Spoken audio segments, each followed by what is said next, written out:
So in today's video, we're going to be discussing the 2022 NBA mock draft that I made up, which is realistic in my opinion. And this will be based off the most recent reports and updates we've received about teams' intel and opinions on players. So this specifically will be a lottery edition video, and let me know in the comment section down below if you guys want to see a full first round mock draft as well. So now with that all out of the way, let's get into pick number 1. So with the first pick in the 2022 NBA draft, I have the Magic selecting Jabari Smith out of Auburn. And after speaking with numerous NBA scouts and executives, Rafael Barlow says that the Magic are expected to select Jabari Smith Jr. And at 6'10" and 19 years old, Smith said that he would be a really good fit with the Magic and their young core in his latest workout with Orlando. So with that being said, let's get into pick number 2 and the Oklahoma City Thunder. So with the second pick, I have the OKC Thunder selecting Chet Holmgren out of Gonzaga. And ESPN's Draft Express says NBA teams believe that it's all but assured that Orlando will select Jabari Smith Jr. and that the overwhelming expectation is OKC will draft Chet Holmgren. And at 7 foot tall, Chet Holmgren with players like Shai Gilgeous-Alexander and Josh Giddey would be a good fit in OKC, as all of those players space the court really well and are a young, fun team to watch. So now with that being said, let's get into pick number 3 and the Rockets. So with the third pick in the 2022 NBA draft, I have the Houston Rockets selecting Paolo Banchero. And it's pretty much a 99.9% chance that Banchero will be a top 3 selection in the draft just because of his great offensive potential and upside. And he has great size, and at 6'10" can be very versatile for teams as a small forward or power forward. And with guys like Kevin Porter Jr. as well as Jalen Green, Paolo Banchero would be a very nice addition. And they would also have a very fun and exciting team to watch. So now with that all out of the way, let's get into pick number 4 and the Sacramento Kings. So if they do not trade down with a team like the New York Knicks, I have the Sacramento Kings selecting guard Jaden Ivey out of Purdue. But according to various reports, this pick could definitely be in play, and the Sacramento Kings are reportedly looking to trade this pick for a win-now type of a star player who could potentially be Julius Randle, which would be a dream scenario as a Knicks fan. But if they do keep the pick, I think someone like Shaedon Sharpe or Jaden Ivey would be a good fit alongside a De'Aaron Fox in the backcourt. So now with that said, let's get into pick number 5 and the Detroit Pistons. So with the 5th pick in this year's draft, I have the Pistons selecting Shaedon Sharpe out of Kentucky. And I'd go either way with someone like Keegan Murray or Shaedon Sharpe, but I just think Sharpe's potential is what will take Detroit to the next level. And according to Pistons reporter Jake Edwards III, he says that everything he's heard is that several decision makers in the Pistons front office really like Keegan Murray, but the same goes for players like Bennedict Mathurin and Jaden Ivey, and Shaedon Sharpe would be considered as well. But personally, with the Killian Hayes experiment not going well so far, I think a good replacement would be Shaedon Sharpe with very high potential to be a star.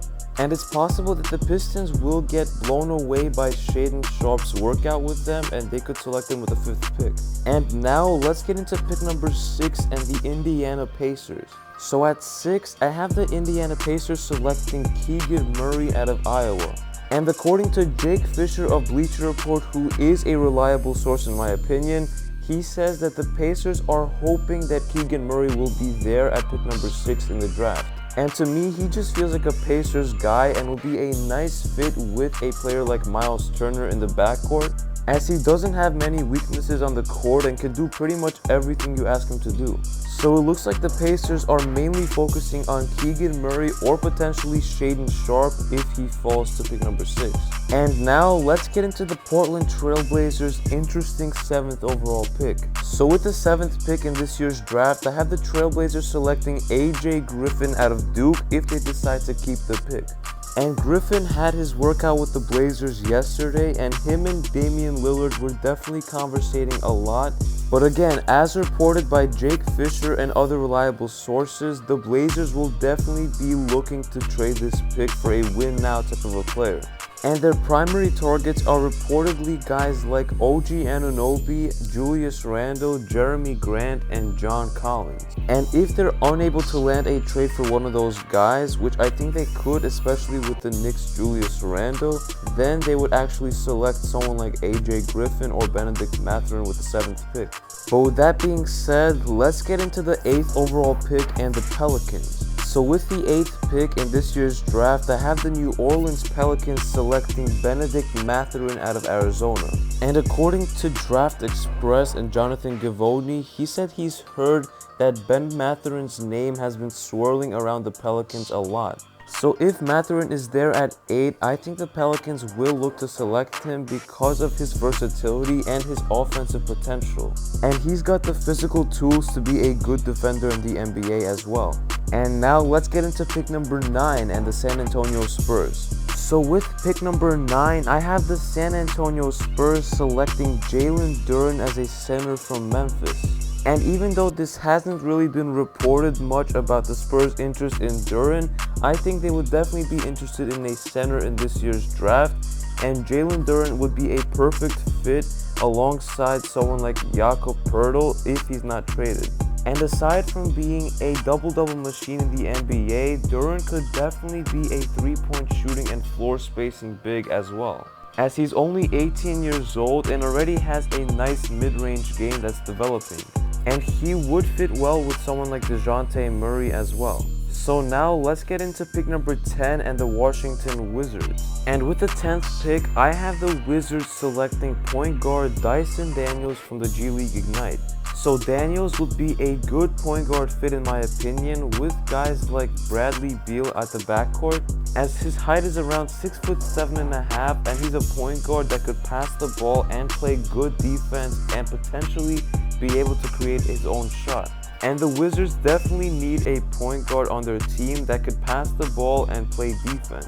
And now let's finally get into the New York Knicks selection at pick number 11. So with the 11th pick in the 2022 NBA draft, I have the New York Knicks selecting Johnny Davis out of Wisconsin. And the guard, Johnny Davis himself, said that the interview with the New York Knicks during the NBA draft combine went really well. And he also said that he would really like to play for a coach like Tom Thibodeau, who's defensive minded.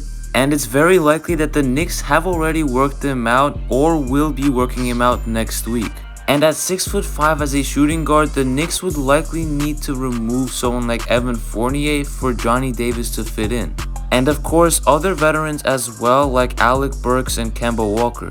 And in the future years, this would allow the Knicks to decide who they like better out of Johnny Davis, Quentin Grimes, and Cam Reddish. And this acquisition would increase their talent and would allow them to be closer to a superstar deal. So now let's get into pick number 12 and the OKC Thunder. So with pick number 12, I have OKC selecting Ousmane Dieng out of New Zealand. And even though he's very smooth on the court on offense, this would definitely be a project type of a pick for OKC, which they're known to like doing. As in their previous drafts, they selected guys like Darius Bazley and Alexei Pokusevski. And adding a 6'10" wing/forward would be a good idea for OKC in my opinion at this position at pick number 12, as he has legitimate potential to be a star player in my opinion. So now let's get into pick number 13. So with the 13th pick, I have the Charlotte Hornets selecting center Mark Williams out of Duke.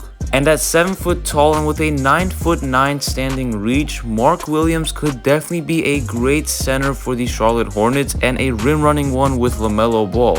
And the Hornets clearly also need a rim protecting center, and Mark Williams does provide that, as Mason Plumlee does not. So now let's get into the 14th and final pick in the lottery edition mock draft. So with the 14th pick, I have the Cleveland Cavaliers selecting Malaki Branham as a guard from Ohio State. And they would likely need a combo guard at 6'5" like Malaki Branham if Colin Sexton does end up leaving in free agency. And Branham is also an Ohio native, as he played for Ohio State last season, so he definitely has some experience with Cleveland. So with that being said, let me know in the comment section down below what you guys think about this mock draft and who you guys would change out of these players. And of course, if you guys did enjoy this video and want to see more New York Knicks and NBA draft content like this, make sure to smash that like button, subscribe to the channel if you are new, and it's been KNYT here and I'm out. Peace.